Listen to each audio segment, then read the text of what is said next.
Coronavirus. Des experts rappellent que le port d'un masque ne fait pas tout victime de leur succès depuis le début de l'épidémie de coronavirus Covid-19. Les masques médicaux ne sont pourtant pas suffisants pour éviter d'être contaminés, souligne un spécialiste. L'OMS elle-même ne les recommande pas en tant que première mesure de sécurité. Alors que l'épidémie de coronavirus Covid-19 ne faiblit pas, on assiste à une immense pénurie de masques chirurgicaux à l'échelle mondiale, tant ce nouveau virus fait peur. L'Organisation mondiale de la santé prend elle-même cette pénurie très au sérieux, et a appelé pays et entreprises à travailler avec elle pour garantir une utilisation équitable et rationnelle des fournitures de protection individuelle. Il faut dire que la demande est énorme, notamment en Chine, où les autorités ont invité leurs concitoyens à enfiler des masques de protection dans l'espoir de diminuer la propagation du virus. Mais ce type de masque serait en réalité surtout utile pour éviter que des personnes déjà infectées n'en contaminent d'autres, et non pour éviter d'être soi-même contaminé.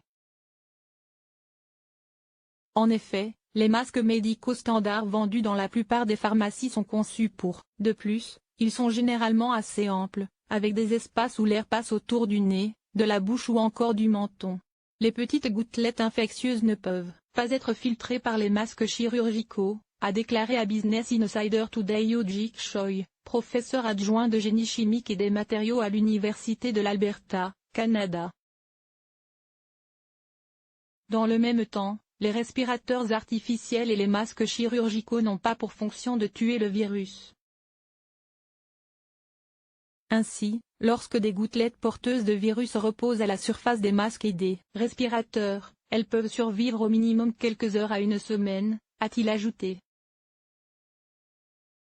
Ainsi, si l'on touche ensuite son masque avec ses mains puis sa bouche, on a vite fait d'entrer en contact avec des particules virales, et cela vaut aussi bien pour le virus de la grippe que pour le coronavirus.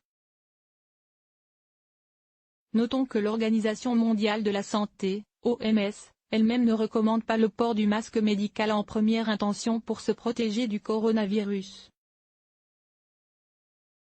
Elle conseille d'abord d'adopter des mesures barrières telles que le lavage fréquent et consciencieux des mains, l'utilisation de mouchoirs jetables lorsque l'on tousse ou éternue, ou encore le maintien d'une distance de sécurité d'1 mètre entre soi et autrui, et en particulier avec les gens qui présentent des symptômes, fièvre, toux etc.